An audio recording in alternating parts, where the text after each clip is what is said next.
Today marks 9 months since the first confirmed case of COVID-19 in America. And today, what I want to do is focus on the ripple effects of the pandemic, specifically how it's impacted women. First of all, we have to state the obvious. We do not have a ton of data when it comes to COVID-19. The very first confirmed case in America was on January 21st. So it's not like we're looking through decades and decades of research.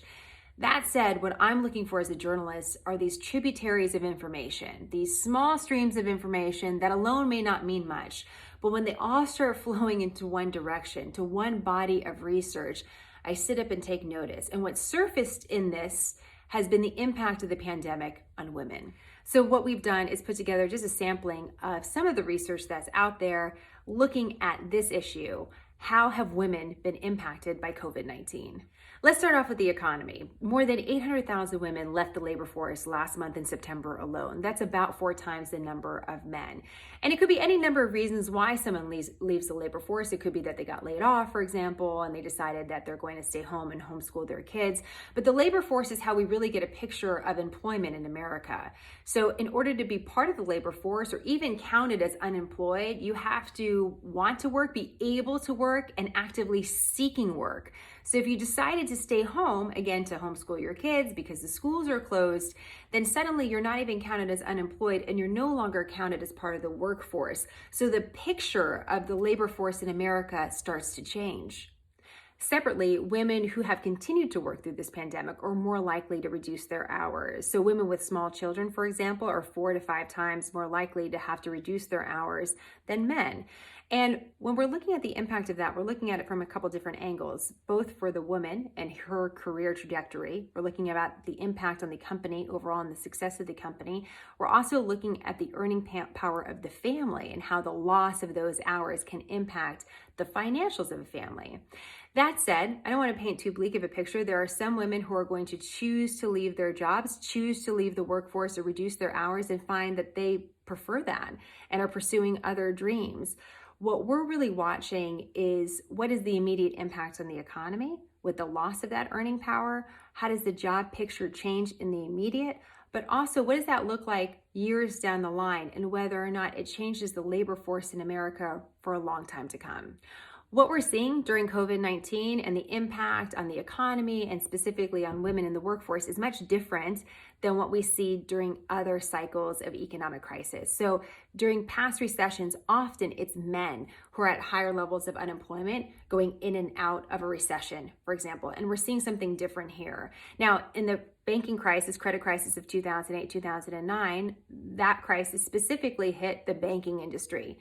The banking industry has a higher number of men in it. So there were more men affected in the workforce by that particular crisis. That was one of the reasons. What we're seeing with COVID-19 is that more women-heavy sectors, so healthcare, education, are being affected by this crisis, and that's one of the reasons we're seeing the fallout specifically impact women. What's been happening to the economy and what's happening to women in the workforce is happening at such a rapid and extreme pace that it's really catching people's attention. I want to read you this quote. "There's no historic parallel for what's happening here for women. We have nothing to compare it to, not the 2008 recession or the Great Depression." That's from Nicole Mason, the president and CEO of the Institute of Women's Policy Research. So what's the psychological toll of the pandemic? I bet a lot of us have been asking that question. USC actually studied it, and they were looking at emotional distress overall. What they found is that women showed higher levels of emotional distress compared to men.